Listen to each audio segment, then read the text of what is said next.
Hello, everyone. Welcome to the 24th Annual Miami Jewish Film Festival, one of the world's largest and oldest Jewish cultural arts events. We want to thank all of our members, sponsors, community partners, volunteers, all of you film lovers, and especially our presenting sponsors, the Center for the Advancement of Jewish Education, or SAGE, as you probably know it better, and the Greater Miami Jewish Federation for their continued support throughout all of these years. My name is Eli Sage Rosenberg, and today I'm excited to be moderating a virtual conversation with our director. Give me one second. It's Bianca Rondolino. Did I butcher that too bad? You did. Yeah, good. That's, Oh, yeah. no worries. And we also have our subject of the film, Rabbi Levi Alter, and with their wonderful Rebbetzin today. Give me 2 seconds. Rebbetzin, Yona Alter as well. So without further ado, let's jump right in and discuss the movie Image of God, In the Image of God. So how is everyone today? Doing great. I'm Happy great. to be here. Oh, I'm glad to have you. I'm happy to be here as well. So a little bit of a backstory for me. I am a trans individual. So seeing this movie, and even though, yes, this is something where it's more having to do with intersex, just talking about gender and the variations thereof and societal expectations within Judaism just really meant like a lot to me, because I feel like that's something that I don't always see represented in Judaism or in my culture, or something that we can always talk about. So Bianca, I would love to hear a little bit of why this spoke to you, why this story was something that you wanted to elaborate on or make a project about. So I mean, on one hand, I am queer, so I am part of the LGBT community, and I do have Jewish heritage. But probably more than that, because I grew up in Italy, I know the weight and the influence that religion, in this case, Christianity, and more specifically the Catholic culture, can have, and how much of an obstacle it can sadly be to self determination and liberation. So this is the cultural context that has allowed me to appreciate Levi's story the way I have. But also it was very much by chance, because I was in LA, and I wanted to do just a little biographical short about gender identity, just exploring the theme of gender identity, and I posted online, and it was actually Levi who found me. So I was initially just expecting, a 20-something LA person with tattoos and piercings and stuff. And In this moment. there you go. I was not expecting a rabbi, obviously. And so when he replied to a post, and actually in the beginning he offered to help me find the right character, but he signed like Shalom Levi, and I was like, whoa, who is this person talking to me? So we spoke on the phone, and he shared a little bit about his story, and I thought, I guess this is my character. So it was just an incredible story. Yeah, and Rabbi, and what was it about Bianca's post that made you be like, I need to have my story told? Why did you feel like that was something that was super important for you? Initially, when I responded to her, it was just because I think it's important for any community, nothing about us without us, that our voices get a chance to be heard when it's about our lives and our experiences. She was indicating the possibility of, something non-binary maybe, or, that sort of thing. And I said, well, non-binary means so many different things. Each non-binary person has their own idea of what the word non-binary means. Can you please be a little more specific about what you're looking for, and I will help you to find someone who can work with you. And as we were talking about it, I just mentioned my own experience, and it went on from there. And when she said to me that, she had Jewish roots and was interested in knowing more about that and had been learning more about that, I thought, oh, finding your place in your religious community or your gender community means, it's so grounding, it's so affirming, it's coming home to where you really belong and fit. She's on a similar journey to mine, and everybody is, actually. When you get to know people beneath the surface, you find all of us are looking for our place. And within religion and within gender, there is a place for all of us. That is so beautifully put. And that actually brings up a question for me, is that in Jewish society, why do you feel like there are just so many, I guess pushback is the right word for anything that could be gender different from what the expectations typically are for men and women? Yes, when a community has been as traumatized as the Jewish community, if you stop and think about it, today's Jewish community, younger people were not alive when the Holocaust happened, but we had 18 million and we lost 6 million. The other 12 million that are left are carrying that trauma. When you have three people and one out of every three is just erased and disappears off the face of the earth, what are the other two that are left? You know, how are they going to deal with that? So one way to deal with that is to turn inward and to say, we have to strengthen what we lost. And it's a looking backwards and it's a looking inwards, which has a place. But at the same time, we are still part of the world around us and what's going on. Gender is moving so fast, and the world is moving so fast that if roots and stability are important to you, then it can seem very threatening.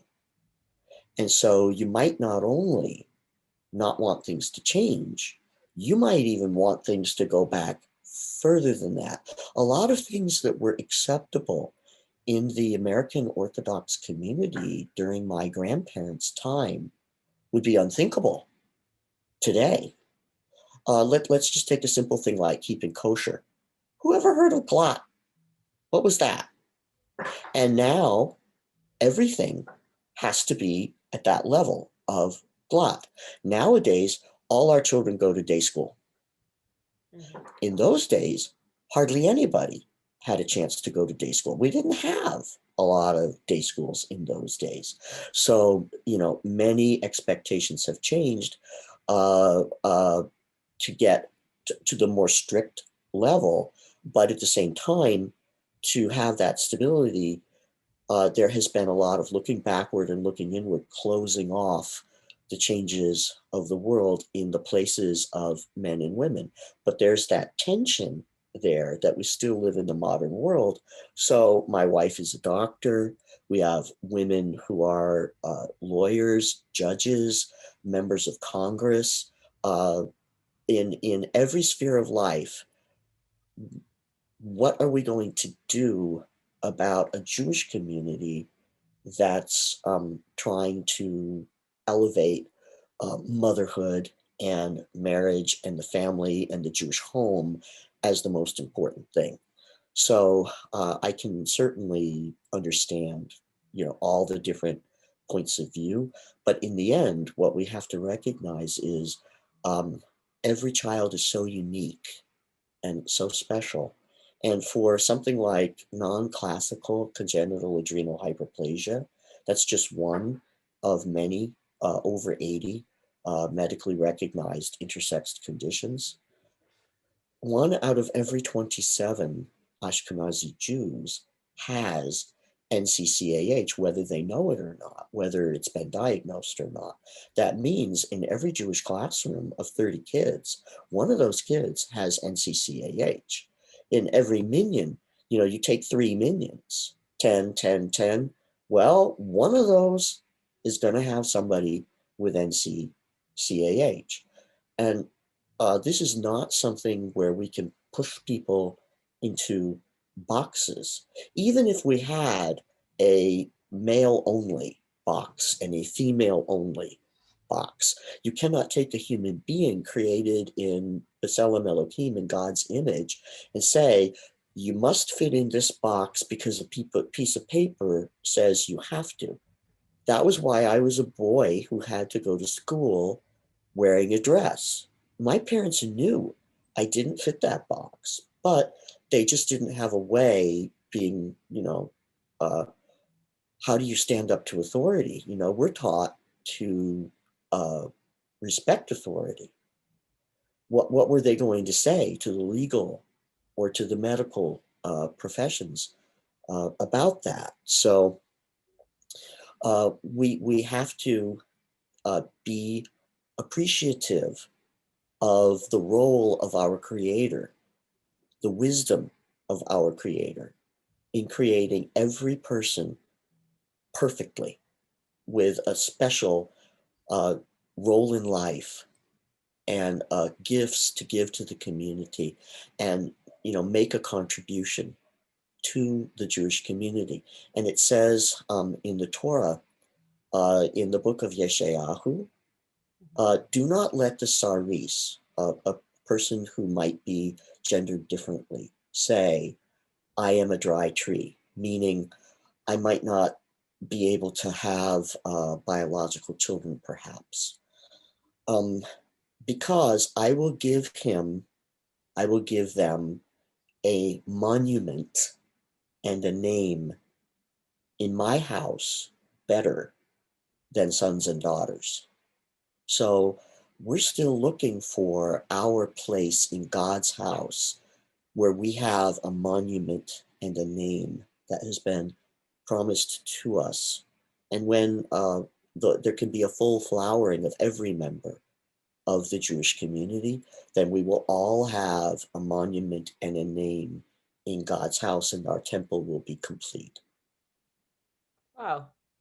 That I think this is such a beautiful thing that we're doing, which is one, talking about things that have not been talked about, really. And it's something that maybe they have been talked about behind closed doors, but I think it's so wonderful that with a surge of documentaries like this, or just social media in general, or just this interconnectedness that's always existed in Judaism, we're seeing it. It's like, this is all of us, like Klal Yisrael. This is all of Israel is involved in this. And we can't just pick and choose that, oh, this is how we're going to be. And there's no outliers, because outliers do exist. So I would love to address this to both of you guys, as in, or all three of you, in terms of why do we think, and I kind of spoke for it, but why are conversations like this so important? Why are films like An Image of God, In the Image of God, so vital to Judaism as a whole? And Bianca, feel free to jump in there as well. Mm, I mean, I'm not sure I can speak for Judaism because I'm not an active part of the community, but I do think all kinds of not just movies, but just all kinds of representation that shows communities and individuals that have been historically not represented or excluded from parts of all kinds of parts of society are very important, because these people exist. We all exist, and so representation, I think, is just a great tool for people to finally see themselves, to finally see their story told with their own words. Because often with queer characters,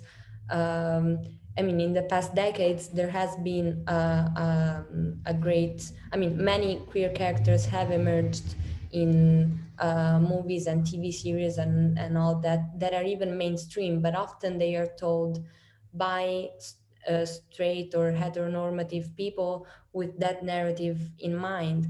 So it's more for them than for us, and I think that's a great difference, because usually when you see someone even just gay represented, it's more to explain to a straight audience what gay means rather than for a gay person to see themselves.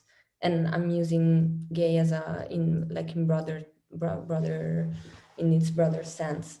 And so yeah, so that's why I think it's very important and for religious communities as well, because religions, monotheistic religions, are very old.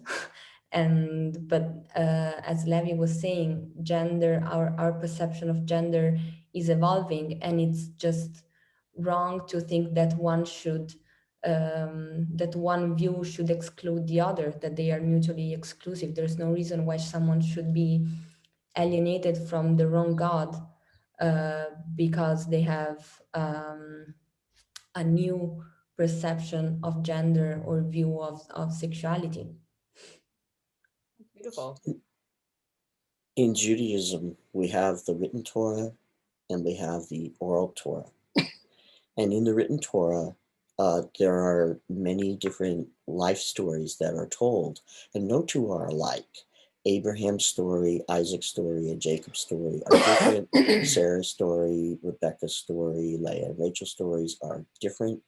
And we see a lot of things happening in terms of gender in these stories. For instance, if you look at the Torah scroll, when it talks about Rivka, Rebecca, it keeps calling her a Na'ar, not a Na'ara. It keeps calling her a youth, not a girl, a boy, not a girl. And when it talks about things in the Midrash, it goes into even more detail. It says things like both Abraham and Sarah were actually intersexed people.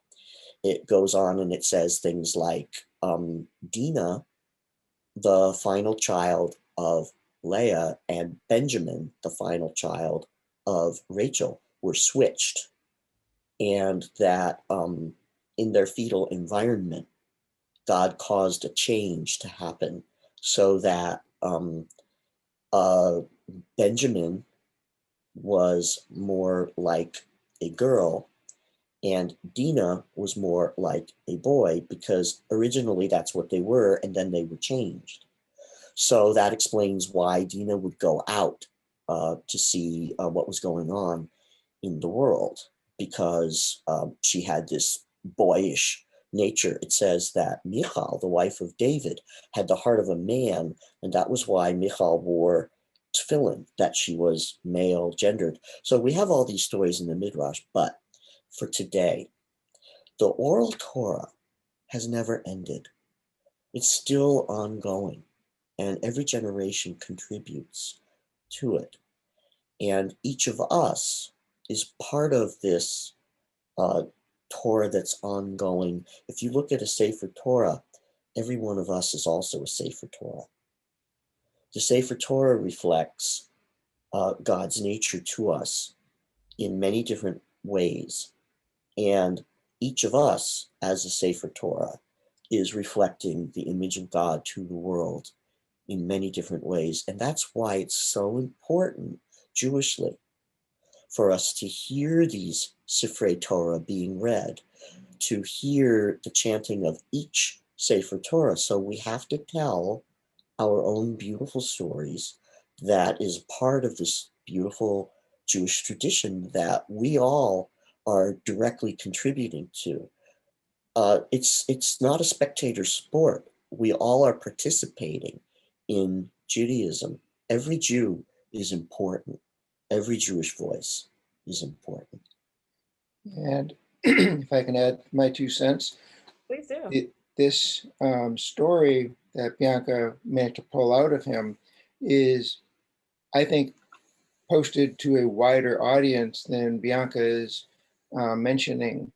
My experience with, I grew up Catholic, and my experience with the Catholic community was there are some very wonderful and loving people there, but the hierarchy clearly says that I'm confused. I cannot, once I had my transition, could not ever remarry. And oh, by the way, you've been a lector, usher, altar server, Eucharistic minister, musician, and parish council secretary. You can no longer do any of that except if you can't be seen. You need to be behind the walls. You can sit out in the pew, you can receive communion and all that stuff, but you can't do anything to be seen as officially helping us anymore. And so when you're getting kicked out of your place of worship, something that, I had 20 years of Catholic education, 8 with the nuns and 12 with the Jesuits. Thought about being a priest, thought about becoming a sister. That's not going to be allowed because, you're one of those questionable things over there. And then I went to other various Christian churches trying to figure out, what would Jesus say? What would Jesus do? What did Jesus know? And the more I dug into this, the more I kept praying, let me be like Jesus. Well, God has a sense of humor. She really does. I am more like Jesus than I ever was. I'm Jewish.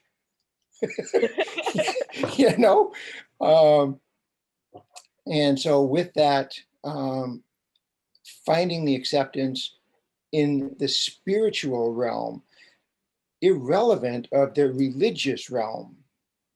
The religious realm you will have in my synagogue in Oklahoma City. We don't care if you're trans, gay, it doesn't matter. In the incoming class, I'm told that there's at least 3 in the LGBT community. It's not relevant to us.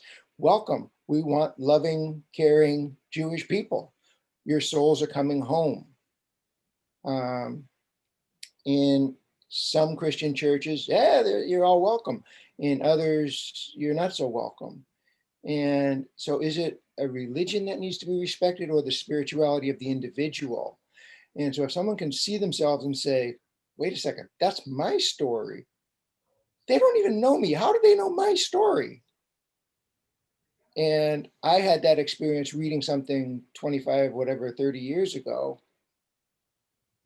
Change a couple of names here, and that's me.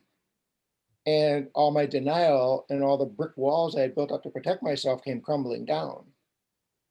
And I knew where I had to go. And, then all of a sudden, all the anger and frustration, the stuff that comes out, whether you want it to or not, well, you recognize that in yourself and say, hey, actually, this is okay.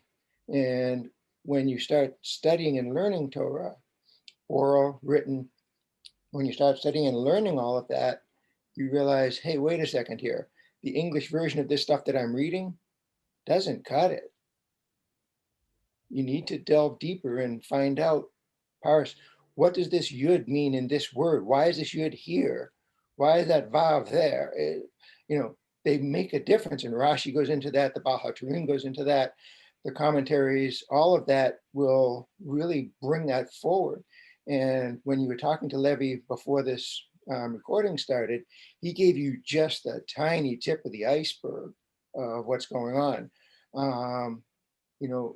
All of the different clobber passages we've gone through, they blow away like sand. And what I'm coming to realize is something as we try to write Drash every week. He's been unable to keep up lately. Once we do come back to it, we're going to put them out one a day to catch up to where we're supposed to be. But what I'm coming to realize is that our bashers are doing what they're doing because they're denying God's very existence. They're placing themselves above God. And that is reflected in some of the writing that I was doing up to the point where we stopped publishing on the Facebook groups. But that's continuing through some of the stuff in the Psalms as well. So people need to see that, hey, wait a second, God doesn't hate me because I'm different. God made me different to show some of God's diversity. I am created this way for a very good purpose. I am more loved than they can ever begin to realize. They're limited by their human intellect, their human imagination, their human abilities. They are limited. My spirituality is more than them. So for those who have eyes but refuse to see, those who have ears that refuse to listen, there's nothing you can do. That's not the audience this film is ever going to make any sense for. But for those who, hey, wait a second, I treated that person wrong, or hey, wait a second, that's me, or hey, wait a second, that's my brother, or my sister, or my they. Cool. And she did such a wonderful job with it. Yeah. Bianca did a really outstanding job consolidating interview that went all over the place for several hours down into just uh, the the heart of Yeah, the definitely. Yeah, of the Bianca. matter. She was so skillful. Mhm. No, Yeah. truly. And Bianca, how did you kind of get into the mindset to prepare to create this project? Like, was there anything that really helped you stay grounded, or any place that you turned for more information? Mm, yeah, I mean, as Levi mentioned, I think the most challenging part was definitely the editing rather than the interview itself. Of course, like during the interview and before, I wanted Levi to feel that he could trust me and that I wasn't like out to get him or to put him in an uncomfortable position or to violate his privacy. And I know questions to transgender people are often very intrusive and very inappropriate. So but editing was what was yeah, that was the most challenging part. And during the process I tried to, well, first of all, I spoke to as many non-binary or transgender people as I could. So to understand their perspective more, understand what they would look for. And the great mind shift that I had to do, and that I'm very happy that I was able to see I had to do, was, like I was saying before, to shift from telling a story for cisgender people so that they could understand, to a story for non-cisgender people so that they could see themselves there. So usually all of the other stories that feature transgender people, I've noticed, have an obsession about the transition. What were you before? What are you now? How does your body look like now? What did you do? When did you do it? How did you do it? What about your name? And they're just an obsession that cisgender people have for us to see, to be able to understand and wrap our minds around it. And it's just very violent and very objectifying. And it just reduces transgender people to their bodies alone. And so a very important decision that I made, and that people helped me make, was to basically not cover the transition in the movie, and just leave when Levi says, I had the right haircut and I had the right clothes, and the inside of my life started to match the outside, and that's it. And there are no, and because I know that people who are not cisgender do not need to know anything else, because that's basically the point. So yeah, people in the community help me, reading a lot helped me, seeing how these topics have been represented so far helped me notice what I wanted to do and what I didn't want to do. And also I spoke with members in the United States of LGBT religious communities, Jewish and non-Jewish, to see how they felt about these topics. So yeah. That's an amazing approach to it. Did either of you guys want to jump in there as well? Or like, I mean, I guess I can kind of reframe the question a little bit. What was it like having to be so vulnerable, or if it was vulnerable, for telling your story? What would that even feel like? One difference that the transgender community has from the gay, lesbian, and bi community is issues with the medical profession. It can be very difficult for a transgender person to even get access to healthcare at all. And it's been a common experience of transgender people to be thrown out of ambulances, emergency rooms with things like a broken arm or a heart condition or something that has nothing to do with gender, simply because their insurance card says one thing, but their clothes say something else. Their driver's license says one thing, but the way they look now says something else. Well, for intersex people, it's even worse. The feeling exposed, what that reminds me of is an experience I went through as an intersex person, which I don't think cisgender LGBT people have experienced. When I was 9, they removed my right testicle, and when I was 10, they removed my left one. And 4 times a year, every 3 months, I was subjected to follow-up exams at the Philadelphia Naval Medical Center. I would go there, and my parents would leave me there. And what the doctors would do was I would be naked, and they would stand me up next to a growth chart on the wall. Why do you have to be naked to be measured for your height? And they did this because after they removed my second testicle, I never grew. I stayed the same height. I'm a very short man. And they couldn't figure out why. They would also take pictures, and my hands would be at my side. I wasn't allowed to put them in front of me. I had to hold them at my side. So I couldn't protect. I was full frontal in all these naked pictures.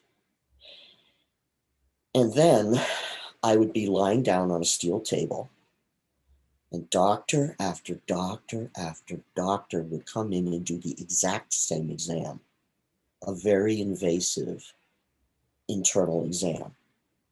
And it hurt, and they never explained what they were doing and why. And if it was for my benefit, they only needed to do it once. They didn't need to do it 16, 18, 20 times. Well, when I was doing my internship and residency at UCLA Medical Center, and I was in the biomedical library, for some reason, I was looking at a pediatric endocrinology textbook. That's a book about kids and what their glands do. And among all of our glands, we also have ovaries and testicles that make estrogen and testosterone and things like that.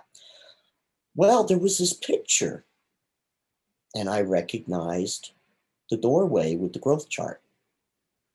I recognized the ceiling, and I recognized the linoleum floor tiles and the edge of the steel table. And I looked more closely, and the only thing covering this child's whole body was a little black rectangle that had been put on the picture about where eyeglasses would go. The rest, including full frontal, was there, even though they were talking about height in children, short-statured children. This is a naked picture. And wait a minute, that scar, that's exactly where they took the one on the right. That scar, that's exactly where they took the one on the left. Those hands, those are mine. I looked at the rest of the face except for that triangle. That's me. That's me in that picture. I am this child fully exposed in a photograph that I and my parents never gave permission for. We were lied to. We were told to keep secrets. My mother was told to lie to me, to tell me I had my appendix out. I don't know anybody that has 2 appendixes. And, you know, it was a thing that made it very difficult for me to ever deal with healthcare. After that, I avoided healthcare. I didn't want to be around medical people with my clothes off. Talk about being exposed. If you're an intersex person and you have a different body, or you're a transgender person and you're going through your transition and different stages, you have a different appearance with your clothes on, with your clothes off, and various surgeries as they're gradually being done. And we are the most exposed when we are the most vulnerable, when we are in medical need. We're sick, we're hurt, we need help. And what do? They have us fully exposed and vulnerable. And it's very, very difficult to deal with healthcare and discrimination in healthcare. And that's something that a lot of people outside of the trans or the intersex, to in particular, community, um, thank God, have not had to deal with. They've certainly had to deal with all other kinds of discrimination, but that one, I think that falls particularly hard on us and also for our families. My parents didn't have any say. The doctors came in after the second operation, sat us down, and they said, we're going to make you a real woman. We're going to give you female hormone shots starting when you're 16. And we're going to give you the shots till you're 21. We're going to turn you into a real woman. You'll be able to marry a man, and you'll be able to adopt children, and you'll be a housewife. They never asked my parents what my gender really was.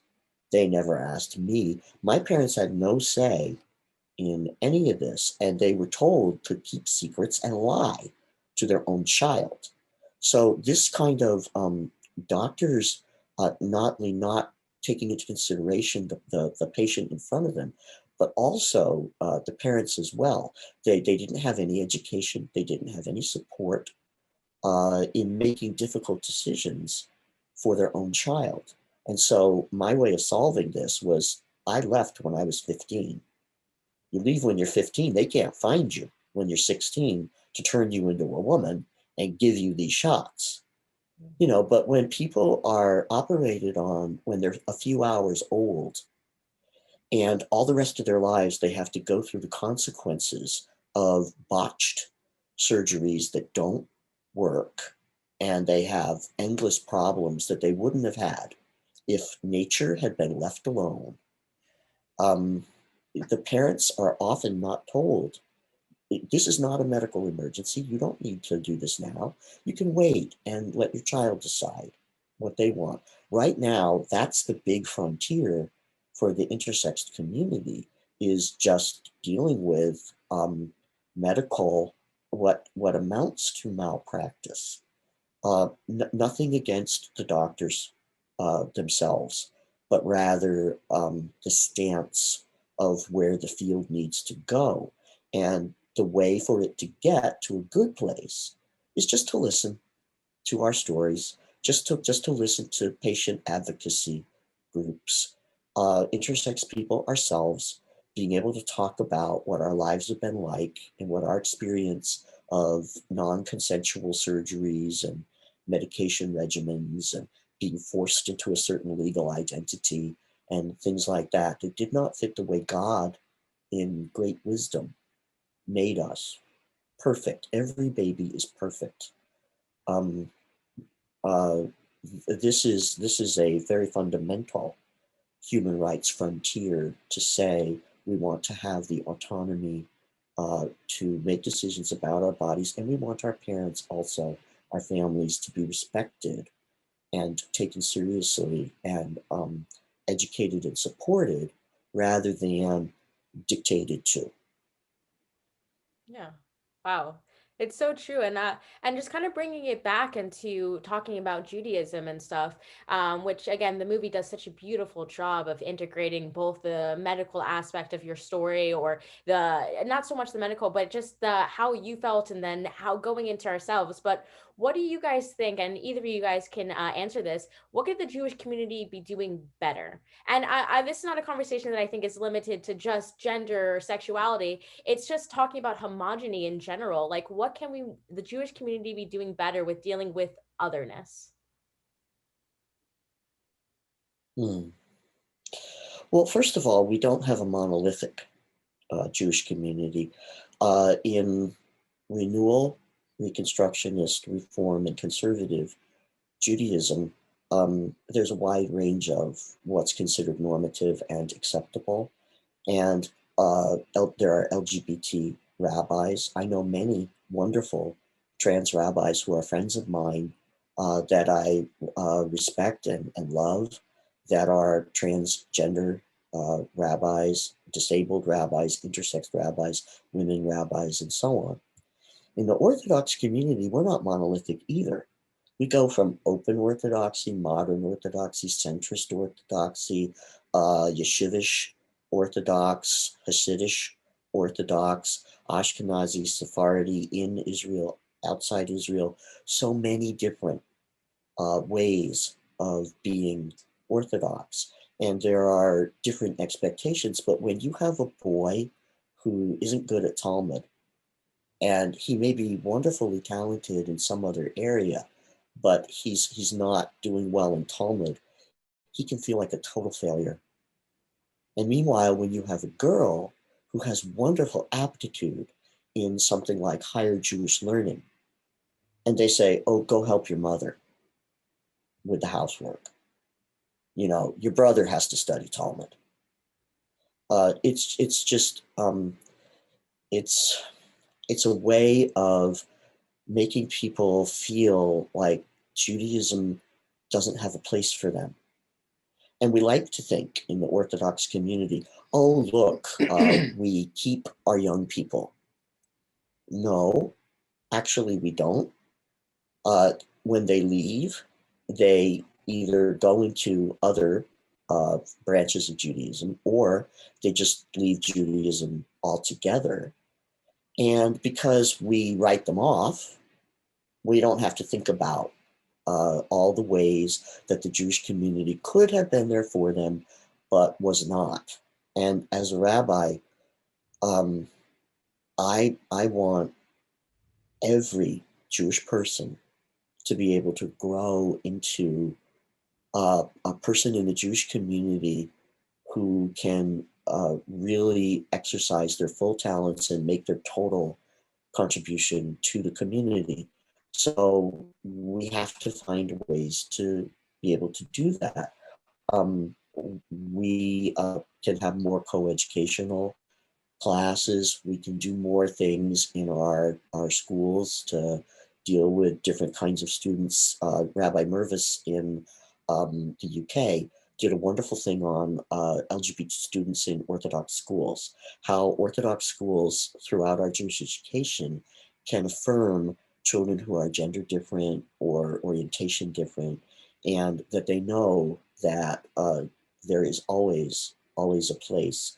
There's the Eshel organization that's Orthodox for people, and just recently it had its national conference online. Rabbi Benny Lau, who is the son of the chief Ashkenazi rabbi of Israel, was one of the guests because he wrote in the mainstream media about the need to accept the partners of LGBT Jewish people in the community as members of the community, and not to say you need to marry somebody that you have no natural attraction to, rather to say you've got a partner, we welcome you and your partner in the Orthodox community. And he quoted Orthodox reasons why this was important.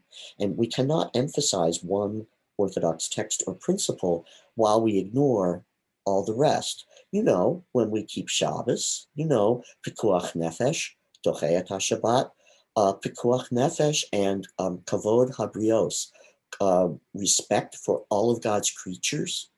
We need to be respectful to non-Jews who marry Jews.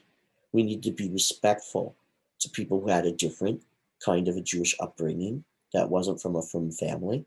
We need to listen to what they have to tell us and the gifts that they bring us. And we can't do that if we don't let them in the doors and we don't hug them and welcome them with open arms and invite us. You know, you're here at my home, at my Shabbos table, and fully embrace every member of our community. So we see that there are wonderful rabbis like Mike Moskowitz and so many others who are making uh, uh, opportunity for the whole Jewish community to hear, because Rabbi Lau, he's talking to people in Israel and the more centrist modern community. Rabbi Moskowitz, he's talking more to the Hasidish and Yeshivish community in languages that everyone can understand, because it's language of the Torah. It's saying, take a look at this part of the Torah, the part where we respect everyone and respect differences. Take a look at this part of the Torah. And that part of the Torah way over there, that doesn't concern you. Nobody's asking you. We're asking you, open your home, open your school, open your shul, open your heart. And if you do that, guess what's going to happen? You're going to find out one of your kids or one of your grandkids, one of your nieces or nephews, your neighbor, your friend, your chavrusa is actually LGBT, and they just couldn't tell you because they were afraid of how you were going to react. And now that they see that you're open and they say so, you suddenly realize the Jewish community is just like every other community. And we have one in every minyan. Mhm. And the same with things like intersex conditions like NCCAH. In every class of 30 kids in Hebrew school, 1 out of every 27 Ashkenazi Jews has NCCAH. It's usually not diagnosed because it's not a medical emergency, but it is an intersex condition.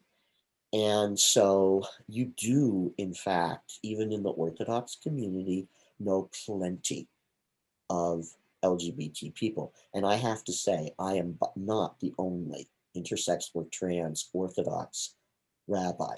I'm just one of the few that's out.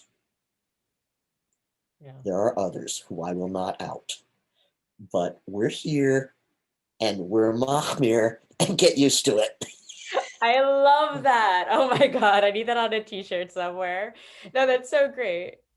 One thought to add, if I may, one thing you've said several times is lead the child as he needs to go. Right. And From Sefer a lot of Mishle. times people will think of that as, I need the kid to get to here, so I need to figure out ways to teach him how to get there. Maybe we need to change the thinking on that, because we all have different ways to get to Hashem. We need to get to Hashem. We don't need to get to where a particular religion or a religious doctrine points us. We need to get to Hashem, the spiritual center of everything. And if that happens to be, okay, fine, a guy needs his husband, a gal needs her wife, or a they needs another they. Cool, cool, and cool. And in so doing, that unity that they feel within themselves and with their partner reflects Hashem's love for each and every one of us, rather than you got to fit into this particular box. That box doesn't fit for everybody. Yeah, we have 11 kids, and it's not as if they're all alike. One of them is a black hat rabbi, another one is a Hasidic rabbi. We have all different, and I've learned so much from paying attention to my children and hearing their story. It's not my story, it's their story, and it's 11 different, completely different Sifrei Torah that I'm reading when I'm reading my children as individuals, and I don't want them to all be alike and identical and one size fits all. I want a vibrant Jewish community where, like, what did we need 12 tribes for? Why did we need to have all these different ways to get to Hashem? Like 12 different ways to get to Hashem. We don't really? Yeah, yes, because why did Yaakov need 12 kids? Abraham just had Isaac. That was enough. But Yaakov, oh no, he had to go and have 12. Well, it's because, it's better by the dozen. We need to have every voice. Why do we have 4 different sons at the Pesach Seder? Why not just have the wise one? Why are we including the other 3 and not just the wise one? We give answers not only to the wise one, but we give answers to all of the others as well. The one who is off the derech, we love him. The one who is just starting out, the Baal Tshuva, we love him. the one who doesn't even know how to ask, he doesn't even know he's Jewish, and we still answer even to him. So throughout Jewish life, we see models of diversity. We just have to apply it to the people who have so much to teach us and so much to give us as a community, as a Jewish community. Orthodoxy and Judaism is stronger, not weaker, because of pluralism and diversity. Yeah. It's not just a Pesach, it's also a circus. Yeah, the Arba Minim, the four kinds. She'll always top me. No, I'm not topping, I'm just anything agreeing. rabbinic. I love that. And I mean, okay, so I could sit here and talk about gender and Torah forever, but we do have to get to that one final question. And I think this kind of wraps it up perfectly, which is, people have watched this movie.